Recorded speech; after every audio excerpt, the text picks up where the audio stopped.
And we're back. What's going on, Dre? How you living? Hooty hoo, hooty hoo. Back in this thing, yo. We back in this thing. It's a little bit of hiatus. You know, like little Kim said, we're gone for a minute. Now we back with the jump off. I missed you. Miss you too, man. Definitely miss you too. Particularly during these crazy times in this crazy world. You know, I definitely missed you too, good brother. Oh, yeah. Make you want to throw your hood on, bro. Just sit back. I'm over here reading your shirt. I'm over here thinking about Bone Thugs and Harmony. I'm about to break. See you at the crossroads. Exactly. I'll tell you all about that when you're ready. Yes. So how you been, man? How you been? I have been busy. I've been trying to maintain a level head and normalcy in all that's happening in the world right now. The same situations are happening again and again with us being killed and this election coming up. I have no idea what's going to happen with that. I've been working like crazy, you know, giving these talks and these speeches and hoping they're coming through and developing stuff and trying to be relevant, you know, all of it. So all I have to say is I think I've been as good as I can be. You know, I heard somebody say, I wish you the best of times and these the worst of times. It's like, yeah, that about summed it up. How about you? How you been? I think that's a good way to put it in terms of being as best as you can be. It's been a busy 2-week stretch for me. Life has just been happening. You can usually tell if life's been happening to your boy when you see that, you know, the hair is not well taken care of. You know, the beard is not groomed. I got my mustache starting to creep over the lip. Yeah. That's sometimes it's not cool, bro. You be eating a chicken wing or something. The next thing you know, you eating part of your mustache too, brother. You know, I got to trim the hedges. You know, television hedges. It get caught in the teeth. Talk about it. It's not floss, brother. It's not floss. It's not floss and it's not flossy. You can't do that. I was going to add that in. It's not floss, it's not flossy, and you ain't flossing. Exactly. Either way. You're right. So, you know, brother, on the, you know, a little struggle buzz real quick. You know what I mean? But I'm good. You maintain it. I am maintaining, brother. I am maintaining. So, you know, like you said, miss you too, bro. So, like, you know, this is gonna give me life, more energy for the week ahead. That's what's up. We need that. We need it because it's quite a week ahead. Yes, sir. So, what you rocking, brother? Well, you know, I decided to pull out. You know, it's getting to be hoodie weather. And I'm a beast with the hoodies. I got so many hoodies. I go to these places and I speak, and they give me a hoodie or I have a hoodie. So I thought this one would be apropos because this is Crossroads, this school in California, Hollywood, and I went and I spoke there. And you know, part of my talk, because the kids they're young, and part of my talk I mentioned Mr. Christopher Wallace and his language, you know, and I talk about how when I first went to my high school, I had the jacket with the hat to match. I thought it was so fly. And I was like, I don't know if any of you know, there's a rap artist named Biggie Smalls, and the whole crowd went wild, like, oh! And I was sitting here, I was like, it never gets that reaction. I guess that means you know him. Is it going like, oh! Like, I don't understand what's going on. And I see a few teachers just kind of like, and so I get the word, and it turns out Faith, who now lives in Los Angeles, the mother of his children and his passing, their kids were in the audience. So little Christopher Wallace was sitting in the audience when I said that. So it turned into this high school movie. Like, oh, that's the, you know, that's the thing. You go into these private schools and you don't think, you know, Biggie Smalls' son is in the audience, and I'm about to reference Biggie Smalls. And the whole school erupted. I was like, that's kind of cool. I was like, well, the good thing is it's a good lyric. So anyhow, Crossroads, that's the school in California. Real crunchy. They didn't have an auditorium. I was outside. It's so LA. Auditorium was outside. I gave a talk outside. It was dope. It was so good. Prep School Negro. Years ago, baby. Years ago. Yeah. How about you? What you got on? Also, I can't lie. I got government cheese sneaking through. That's what I'm talking about, brother. That's what I'm talking about, brother. Keep that close to the chest. Keep it where your heart is, brother. We must. So fun fact. I too have been to Crossroads. Not for a keynote. I was there pushing the college back in my college admission days. So I was out there when I was working for Swarthmore. My territory was Southern California as well as Long Island before I switched and picked up some spaces in New York and New Jersey. And I also went to other places like Ohio, Minnesota, Michigan for some other folks to do some travel, in Georgia, some cases. But yeah, I've been to Crossroads before. I've been out in those schools in Southern California. I never forget. I was like, this is the life. Yeah. So you mean to tell me you out here, your lunch break, you sit at one of those little picnic tables with the palm tree. You got outdoor lockers. Never seen that in my life. I was like, you got lockers outdoors. Okay. Your pool looks like a resort. I never forget the other schools I went to, like Brentwood. Oh, forget about it. Brentwood is incredible. Like I'm like, what? I gotta pull up. Then I got some of the boarding schools out there. You got Thatcher and Kate. All these schools out there is just ridiculous. Ridiculous. So I was out there with my rental cars. Out there riding around, getting in my little Dodge Charger. Blasting out Bruno Mars. I felt real special back then. Brentwood. You need to this is a security situation. Oh yes. I think they took my car and they valeted my car when I went. That's because you André Robert Lee, sir. Oh, please. Here's the day I was at. They pointed to the parking lot for me. Over. The day I was at Crossroads, because it was like the screening. You know what they did after the screening? What they do? Like 10 different food trucks showed up. What? That's how they did lunch. I was like, I kind of like it here. Right? Good food trucks. Because they didn't have a cafeteria. Yeah, okay. The food trucks come. You got the Crossroads. Yes. So I am familiar with the school, so that's what's up. This shirt, always got the shirt coming back. Here's the thing. You and I both know that Black Lives Matter. I'm dreaming of a day. When not only do I not have to say it, but I don't have to feel the urge to wear the shirt sometimes. Yeah. I'm dreaming of that day. I was sitting with a group this morning, and in my meeting, an older Black man spoke. They've ordered Black Lives Matter signs and put them on a meeting house and give them out to people. And he goes, I got to tell y'all, I decided not to take a Black Lives Matter sign because they don't. We putting these signs out. And y'all saying this, and they don't. Not against y'all. I'm just talking about what I'm seeing happening. Black lives don't matter to people. So he's echoing what you said in terms of let's have a day we don't need a t-shirt or a band. It's just a way of being. To say that again. Yes. Yeah, right. It's a lot. So yeah, on that note, I need to pull out something hard, special to drink. I hear that. In case you were going to ask me, in case that was your next question. Yeah. Oh, it was my next question. So what are you drinking? Got the Hill Rock. I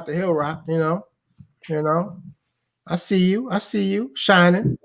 How about you? What you gonna do? Your boy over here. I'm feeling a little, feeling a little old, little granddaddish. Oh yeah, bring him out, old granddad. Old granddad there. A little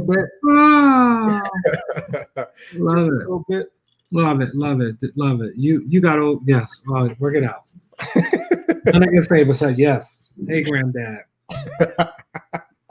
What's up?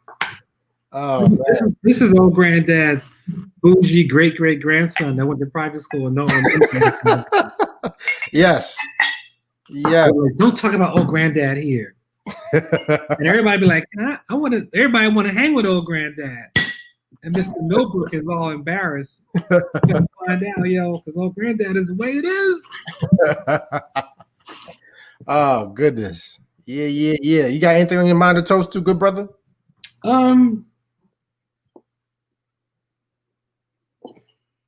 Can you toast to a wish and a hope? Yes. Wish and Hope Tuesday goes as well as it can. Even though we ain't gonna know nothing about the end of Tuesday night. But like, I'm gonna toast the wish for a landslide, not all the way out. Like no even consideration. So I'll say more about that after. But I toast to the wish of a landslide. Please, please, please, please, please.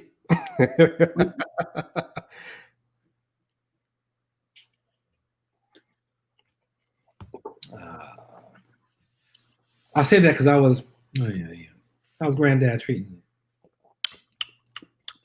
He been here before. Exactly.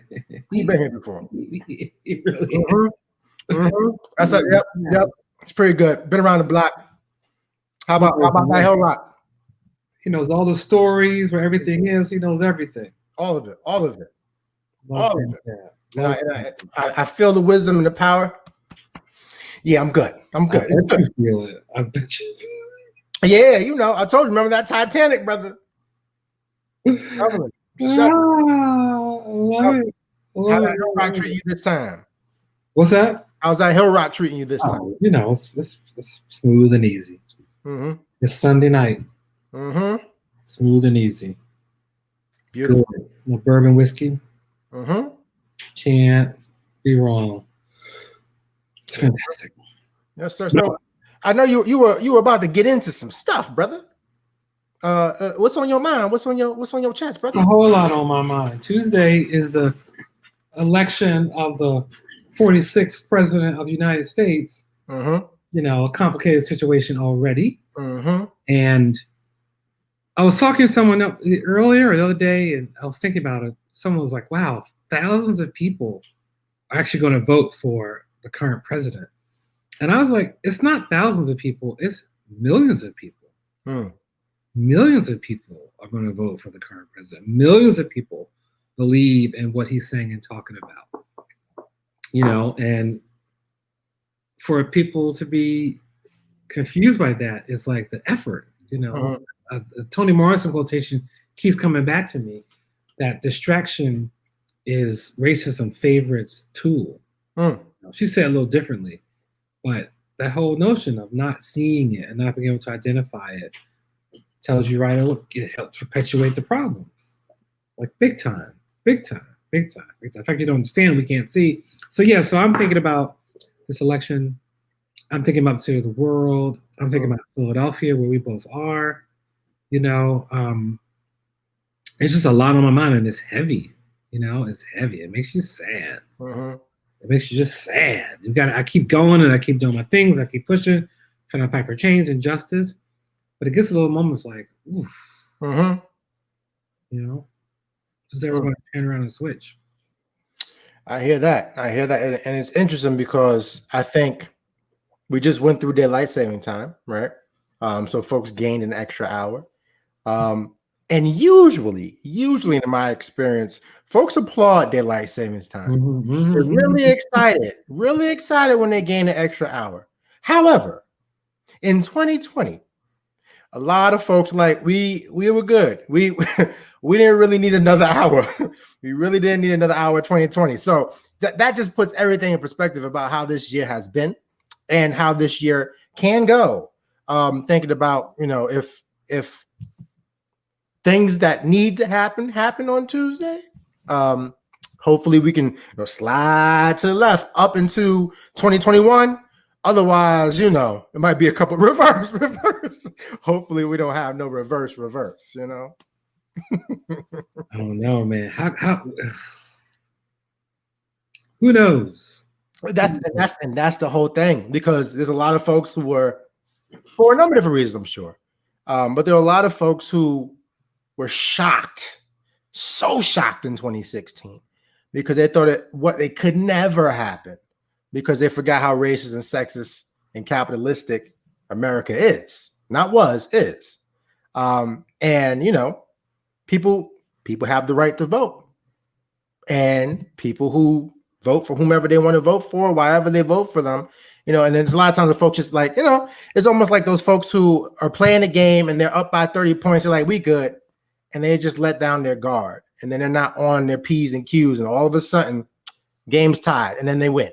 So really thinking about those pieces. So I'm hopeful, I'm prayerful that we don't have no issues come Tuesday. But to be honest with you, brother, and I don't know how you feel about this, but I feel like regardless of what happens on Tuesday, what happens after Tuesday is something that we really need to think about and talk about in terms of how certain folks might be mobilizing or how certain folks might be moving, whether it's in the streets or in these places of power. We really need to think about those things and talk about those things more so. Yeah, I've been thinking about that, and it's just a recipe for. I mean, there's a whole lot going on. Mm-hmm. COVID is still very real. Mm-hmm. People are still dying. The numbers are going up higher and higher every day. So that's one thing. And then people are wilding out. Show them up at polling places and doing poll watching. Mm-hmm. Plotting to kidnap governors. Burning down ballot boxes. Covering trash cans with ballot box decals. Mm-hmm. You know, North Carolina still has that crazy system of like voter ID. Come on. And they deny, they don't know. That's not what's happening at all. We are fair and just, and everyone has a chance to vote. Everyone does not have a fair chance to vote. You know, it's bananas. And then what's going to happen next week? I don't know if you're a Saturday Night Live person, but Dave Chappelle's going to host next week. Oh, really? And I was like, smart, I guess. You know, bringing them back. Mm-hmm. Mm-hmm. It is. So I just don't know. I don't know what's going to happen, and I'm remaining prayerful, as they say. I'm not going to live in fear.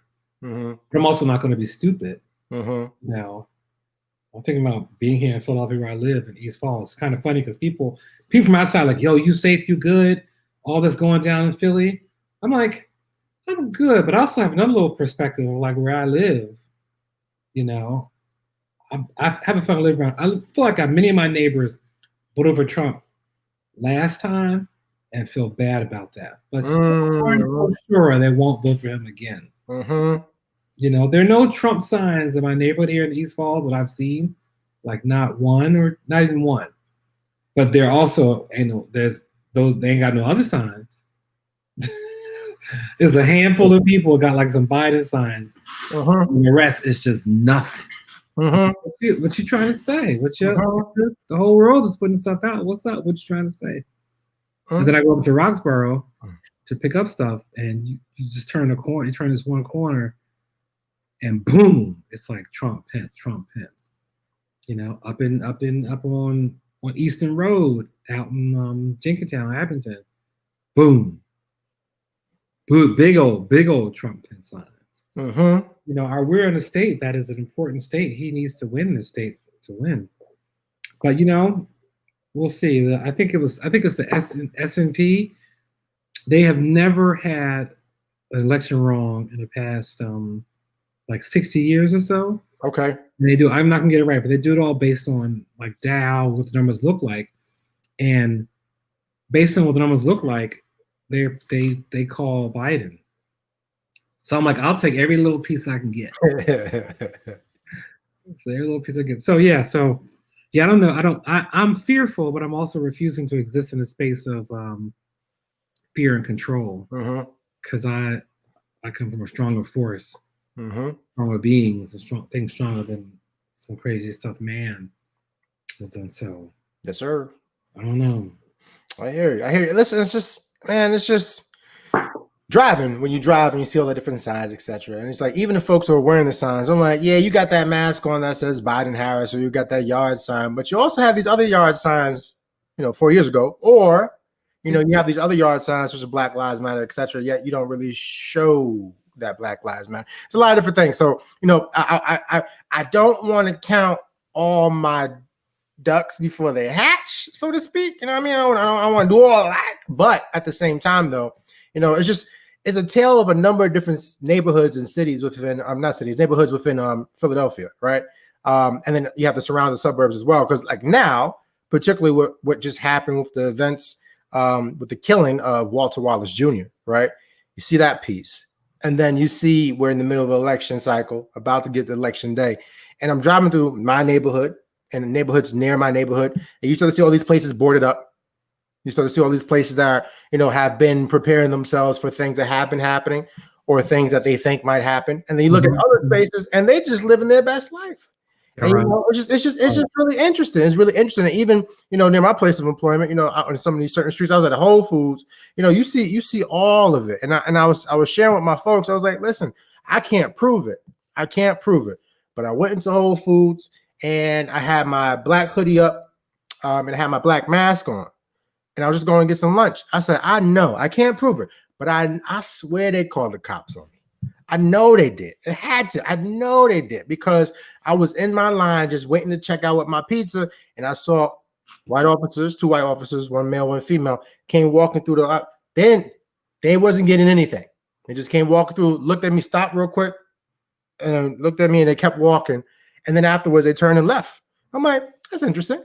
You're coming for dinner, you're coming for lunch. I don't know what's going on. So I say all this to say that there's so many different things that are happening around me in all these different spaces. There's times when I drive down one block, I'm like, I'm hopeful. There's times I drive down another block, I'm like, dang. There's times I drive down another block, I'm like, I don't know what's going on. So it's just a lot going on. So I remain prayerful, hopeful that everything will work out for the best. Yeah. How do you feel in those moments when that happens to you in a Whole Foods or any store? How do you feel? So I've been telling folks, and Amanda always gets with me too, because she's like, I tell you stop wearing your hoodie. I tell you stop wearing your hoodie, all these things. And it's raining outside. I put the hoodie on and I have to wear my mask for me to get inside. And I've always told people too, it's like the things that usually saved folks who knew what social currency is needed to survive in these spaces, such as a smile and things of that nature, is taken away. It's taken away, right? And then when you think about other pieces too, in the sense of like, I've been social distancing since before social distancing was cool. Like I had to be away from certain people, whether I'm in line, whether I'm waiting to get my money out the ATM. Like I've had to social distance. So when those things happen, I think I automatically go into like survival mode. Like, let's just say worst case scenario, they are here for me. So what have I been trained to do? Or even more importantly, what have I been trained not to do, right?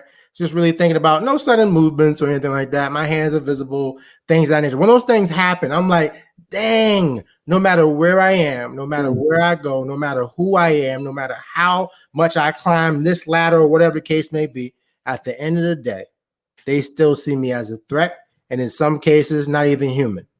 So, I mean, it's one of those situations that I'm not going to say I don't allow it to affect me, because of course it's going to affect me, but I don't allow it to ruin my day, because if I did, I would have some bad days. Like I would have some bad days that turn to bad weeks, that turn to bad months, that turn to bad years. Yeah, I allowed that to happen. So, I try to know it's nothing about me. It's nothing about me. It's everything about them, the system, whoever you want to point a finger at. But I guess that's how I take those moments. How about you? I'm thinking about that because I find myself getting really angry, like real, like, oh, and I kind of let it go. I try and like spread it out, make a message out of it on social media, so I can let it go and just use it as a tool. Like here y'all go. Something for y'all to learn and think about. And I'll leave it at that. But I'm gonna take some of what you said and make an effort not to let it ruin my day, because it has, and numerous times, just got me real upset. And that's how they win. That's how they win, and that's a part. Yeah.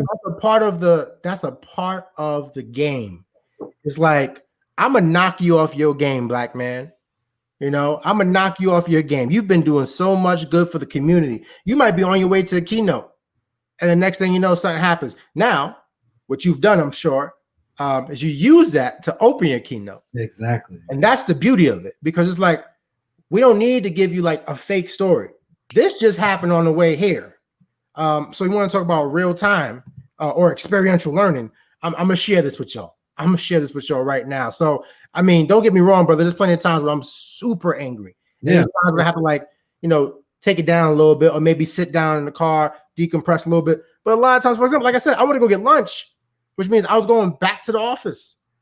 And then it's like, okay, how am I going to show up for these kids in this space? And just try to like maybe unpack it with somebody, maybe talk it over with you over brown juice, maybe talk to a man when I get home. All these pieces are just, we need outlets. We really need outlets, like healthy outlets, because otherwise, it will eat us up inside.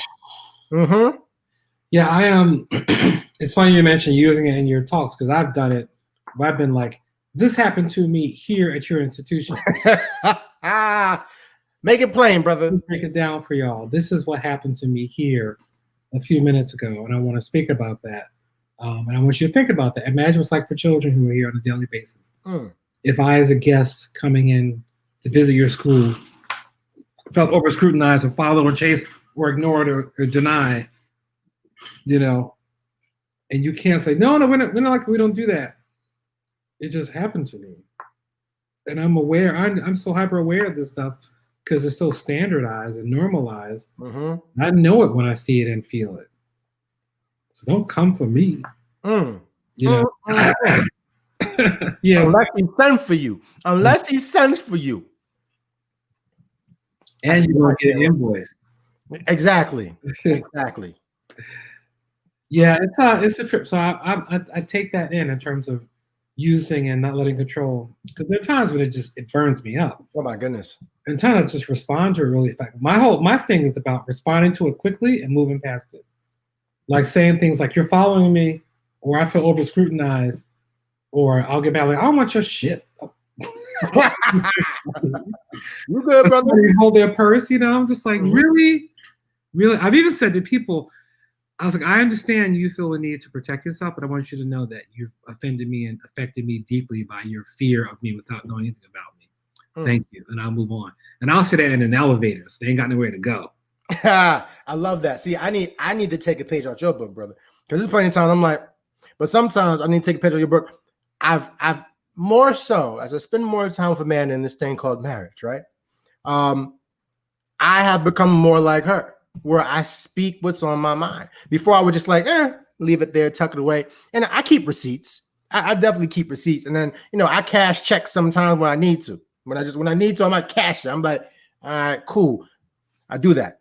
But there are times where I just don't say anything and I let people off the hook. I'm going to channel you. I'm going to channel Amanda and make sure I can let them folks know here's what's on my mind and give them something to think about. Because I like that. Yeah. And move on. MoveOn.org.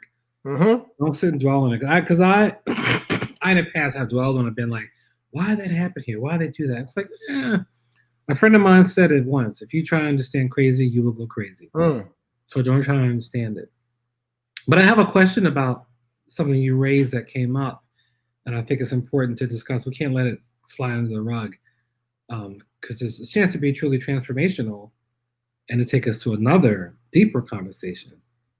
Whole Foods Pizza? Yeah. So what's your question, brother?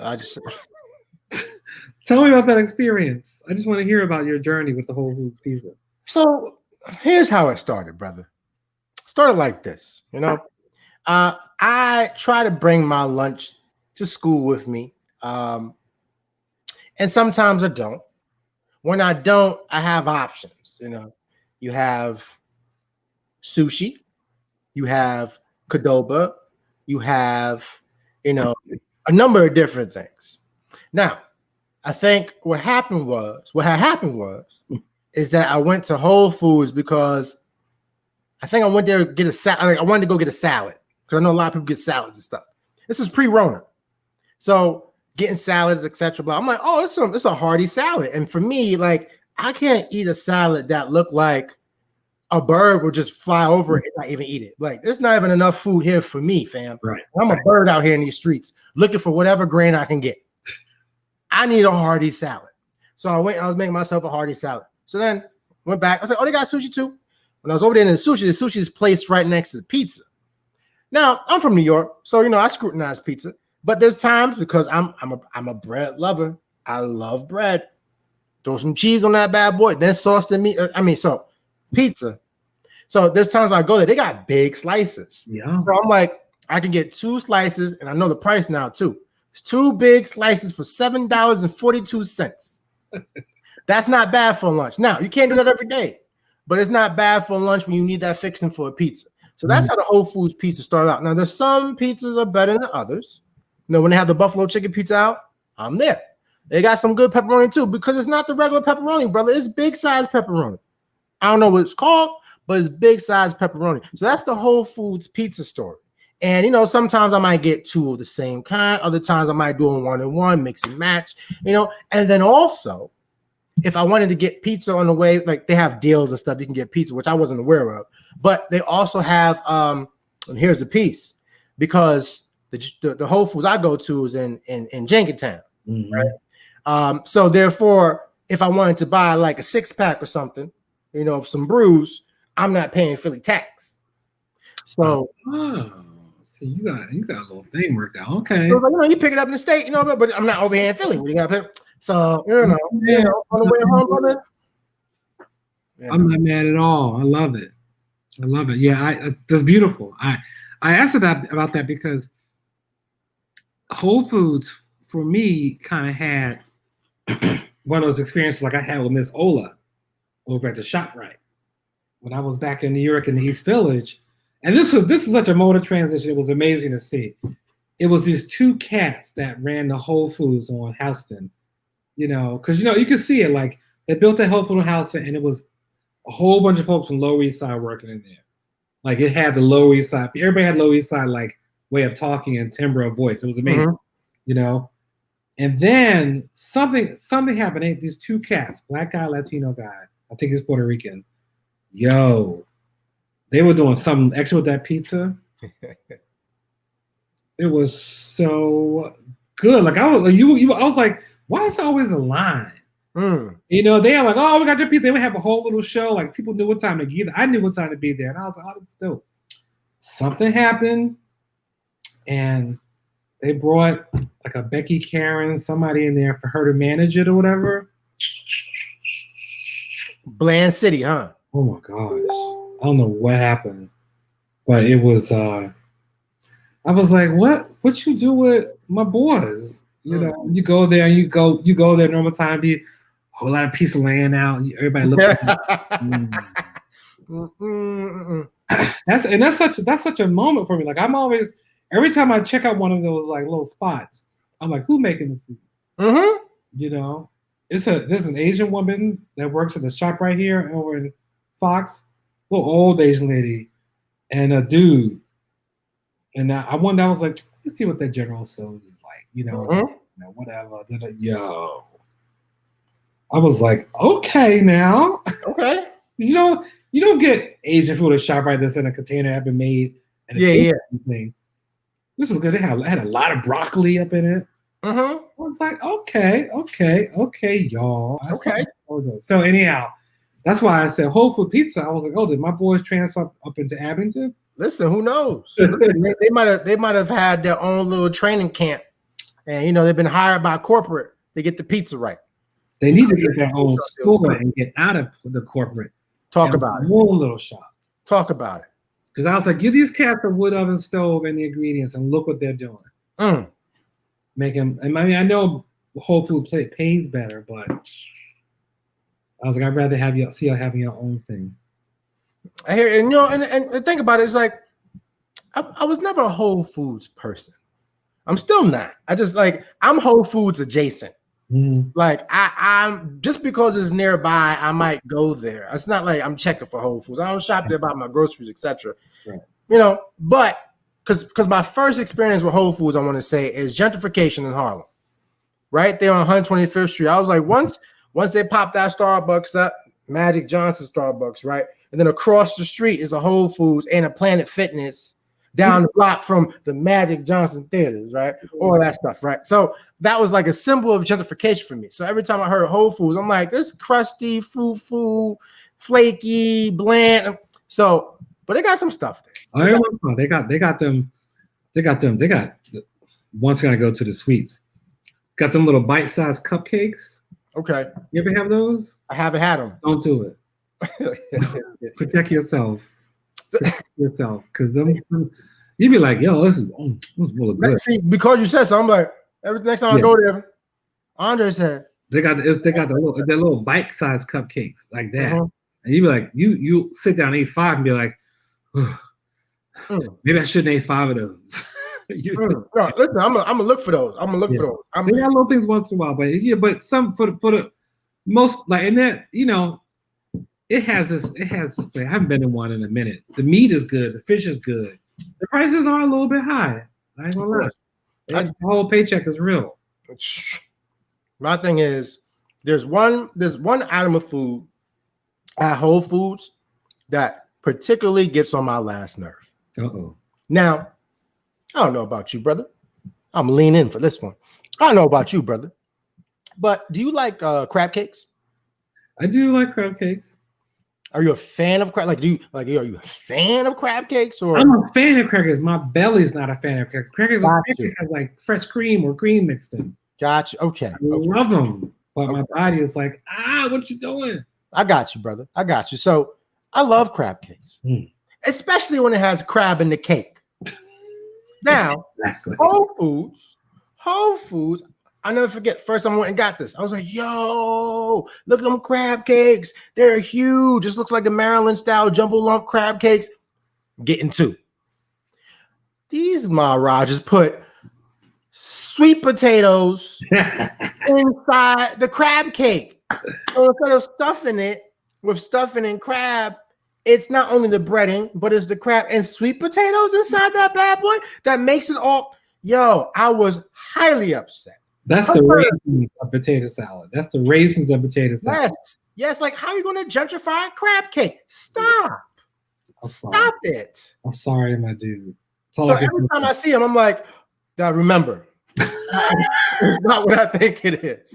It's not what I think it is. Your reaction was classic. It was like little Yep. It's like, I've been fooled once. Fool me once. Yeah. It's very that. I get it. I get it. I am. Yeah. Good old Whole Foods. I haven't been in the Whole Foods in a minute because it's just not. That's not true. I went there. Every once in a while, you know what it is, and this is annoying. I need my Oatly. Okay. Ain't nobody got Oatly around here. Ain't no Oatly around here. Ain't no Oatly. Every once in a while, that shop right in Roxborough, but I ain't trying to go there until after the election and a few weeks after the election. You know, bro. It's like no joke. I ain't trying to be a poster. So, right? I hear you. Which sounds crazy to say, but it's real. So yeah, that's what I need a place to get my Oatly. You know, my Oatly, like the shop right here got like 4 different kinds of oat milk, and I've been trying them all. Ain't it? And then I did find it once, I think at the Acme in Roxborough. Okay. It's so comfortable up in there. I do, but when I think about the shop right here, I'm like, oh no, it's different. It's different. It's love over there where you go to the shop, right? It's love. That's love. And then you and Amanda got me looking at all the pound cakes. Be like, what's this one right here? Listen, brother. I'm telling you. You already know. You already know that bun cake. You share house. Even if I got the half, I'm still here by myself. It's true. And like, I'm having a little piece. I'm having a little piece.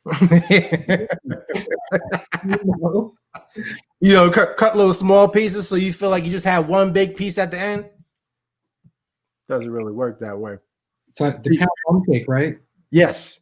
And you try to get real creative. Like, instead of like cutting it like down the middle, you cut it like in a triangle to make it seem like you cut a little. I'm not really getting much of the icing in this one. What's that? Have you had that one they have with that yellow icing on it? Oh, I haven't tried that. Well, I didn't have. I can't. I'm looking at it, I'm like, that's either going to be amazing or horrible. Yeah, it might take you out the game, brother. Yeah. That one might take you out the bundt cake game. Yeah, I've been behaving. I haven't. Even I might go after this because now I'm thinking about that.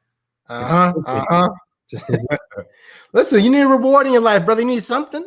True that. Well, I've been doing lots of rewards in my life. They do.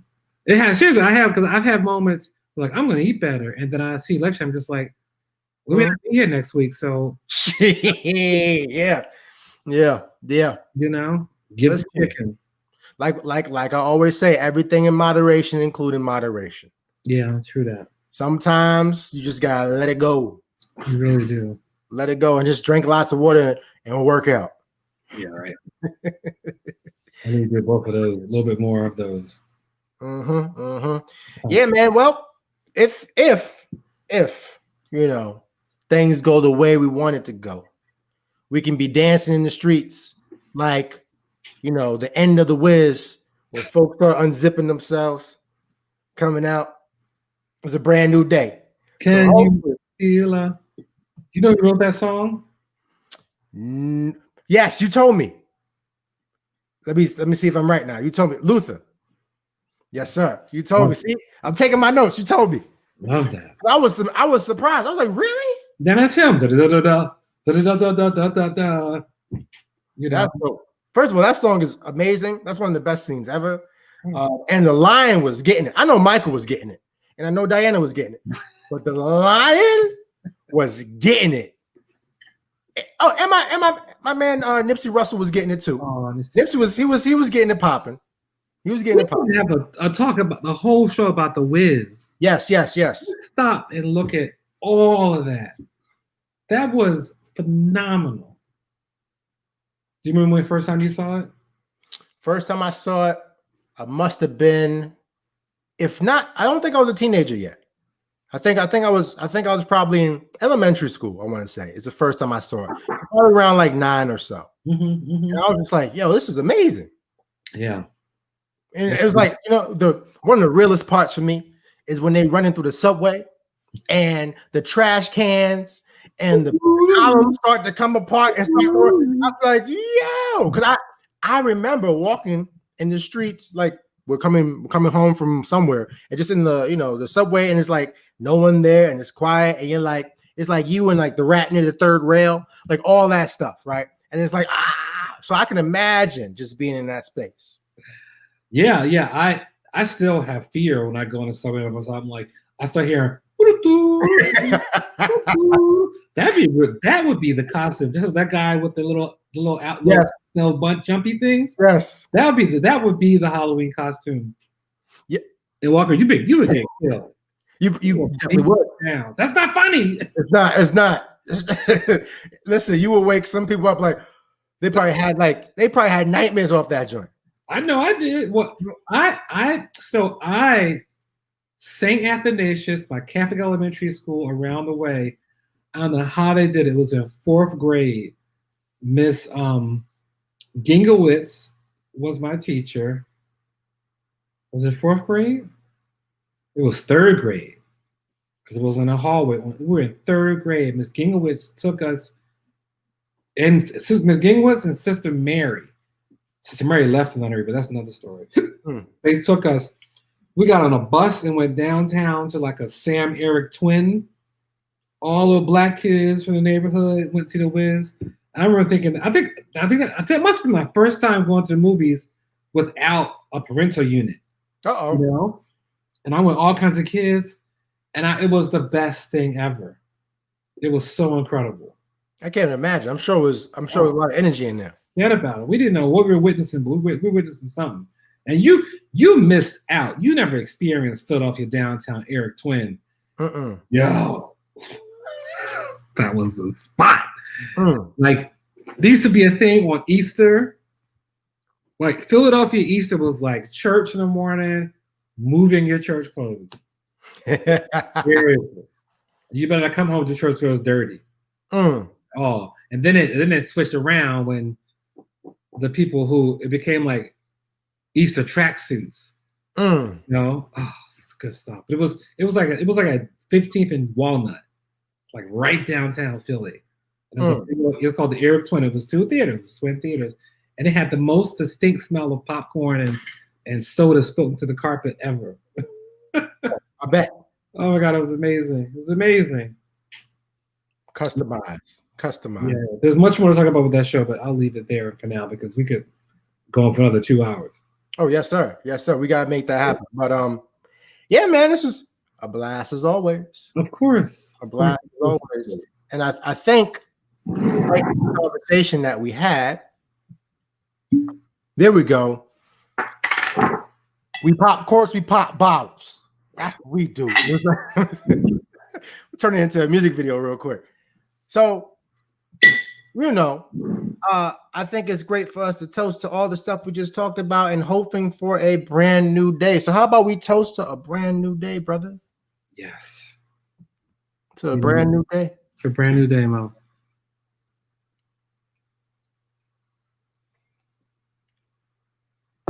Mm-hmm. Brand new day. Let's hope we come back and we're celebrating next week. Right? Oh my gosh. It's a lot. So, you know, folks out there, stay safe, stay healthy, stay prayed up, Stay prayed up. stay hopeful. Until next time, peace. Brown Juice Barbershop. We did it again. Word. We out.